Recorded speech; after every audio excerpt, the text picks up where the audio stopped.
We received information last night just after 8 o'clock at night, that a young black male was driven to local area hospital with a gunshot wound to his abdomen. Unfortunately, he died as a result of those injuries.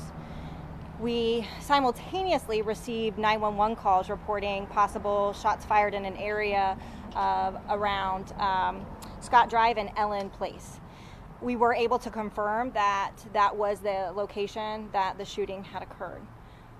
Based on the investigation, what we know now is that there was a black or blue, a dark in color Kia K5 sedan that was parked in that area. And the victim, who was later identified as Sadarion, Sadarion Cosby, Cosby, 17 years of age, that young man and 3 other unidentified individuals walked up, approached that vehicle that was parked. Some type of altercation, incident, conversation transpired. That is part of the investigation that we're trying to determine. Shots were fired. The vehicle fled the area. 2 of the 3 individuals with Mr. Cosby fled the area immediately. 1 remained to assist Mr. Cosby in getting to a house that was right nearby with a car, and then that individual fled the area as well. I would like to say that we have got reports of information where somebody is sharing video of a vehicle that was taken from the hospital last night.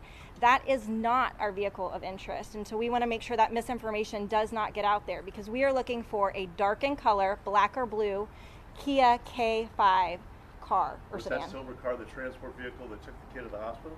They were the one that assisted the victim. So they were the good Samaritan. Yeah, and we don't want to get that information confused and have that misinformation out there. Understood. But of course, at the time, absent of any other information. Absolutely, right. You see a car being pulled out with a patrol car behind it. Mm-hmm. And at the same time, we had just arrived on scene, and we're trying to figure out, does that car belong, and was that car involved? And we were able to determine that it is not considered a suspect vehicle in this investigation. You say shots were fired. Were shots exchanged, or shots just came out of the car? So that's part of the investigation. Right now, it does look like we have 2 different caliber casings on scene. So that is what we're trying to determine as to who actually shot those rounds, who had the different firearms. So it could have been an exchange of gunfire between the people who were on foot and the people who were in the car. You just don't know. Absolutely. That's a possibility, and that's what we're looking into, yes. The house that they took Sadarion to, did they know this individual? Was this just a random person's house? That's part of the ongoing investigation. It seems like that's a neighborhood that they're kind of close-knit, so there's a possibility that they knew that person there. Is this close to where he lives? What was he doing in that neighborhood? That's a good question, and that is absolutely at the core of this investigation. Why were those individuals there? What was the nature of that?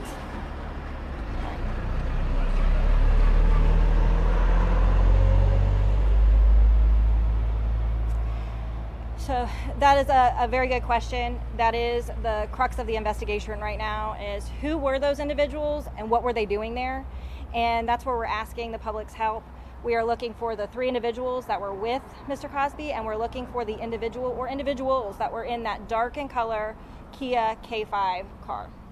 Do you have any video from any Ring doorbells or any other security cameras in that neighborhood that you could release to help people try to narrow down who might have been involved?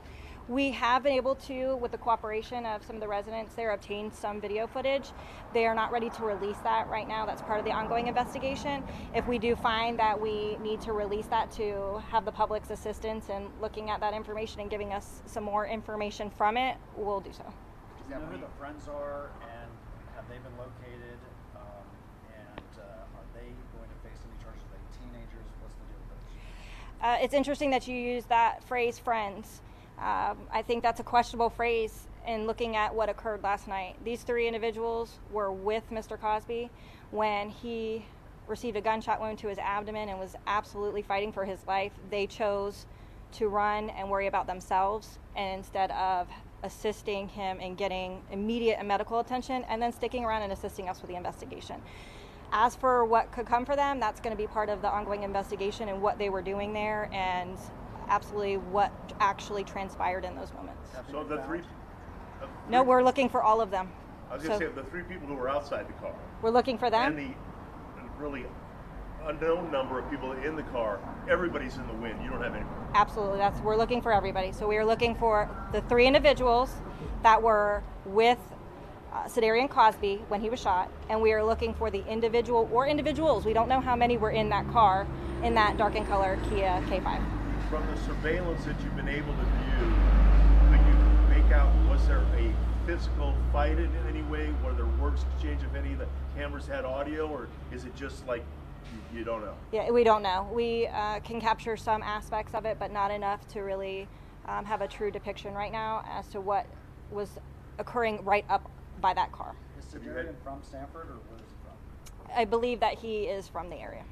Have you had previous incidents involving this Mr. Cosby?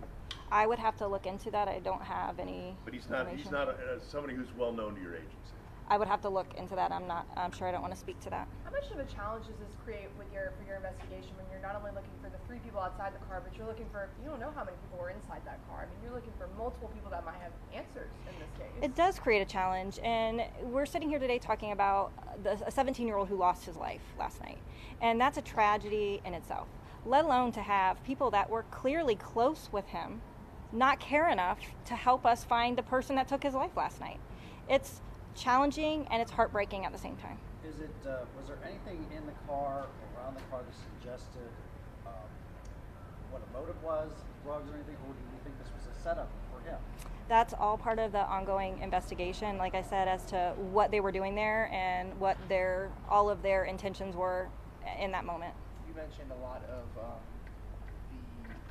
people that ran. You're still looking for those individuals. Who is cooperating, and how have you began, like, the information that you do know, how were you able to? We have been out speaking with neighbors, just what they've heard, what they, again, we've had some that have assisted us with surveillance.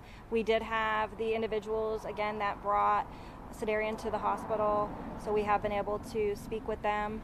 All of that comes together to create a picture, and hopefully we'll be able to give you guys some more answers soon. People who gave him a lift to the hospital, do they know him, or were they just picked at random? Hey, you got a car, can you take this kid to the hospital?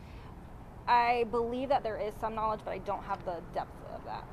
What does it say about the people that took him to the hospital? Didn't, I mean, could have said, I don't want any part of this. Right. We're grateful that they did the right thing. We wish that they didn't have to do that. We wish that this never happened and those people weren't put into that situation, but we're grateful that they did do the right thing and tried to help save Sadarion's life. Will Sanford Police out patrolling a little bit more in this neighborhood in the coming days? That's right near Washington Oaks Park. That's a school bus stop. Right. Kids get dropped off there every day. Yeah, absolutely. Being proactive in our enforcement efforts is, a very important part of policing, and it's a priority for us. What we do need, though, is the community to come together with us. We can't be everywhere at all times, so we need to work together. And anybody in that neighborhood that has information on these individuals, that's what we need right now, is for them to come forward and work with us and help us bring justice for Sadarion. What is your message for the community right now? You've got to, if you know something, things are going on in your neighborhood, you need to speak up. And we understand that you may know these individuals and fight that level of maybe giving the police information that could result in them receiving criminal charges. But at the end of the day, it's not acceptable for somebody to lose their lives, to violence on their streets. And that's what you need to think of more, is the victim. There's a life lost here, and everybody needs to step up and do what's right. Do you have any information on the community itself? Is Sanford Police over there a lot? What is the community like, just in general? I mean, it's a very active neighborhood as far as, it's a community, so we go through there, we patrol, we're out there doing positive enforcement as well, community outreach. It's a tragedy that this happened right in their neighborhood on their streets.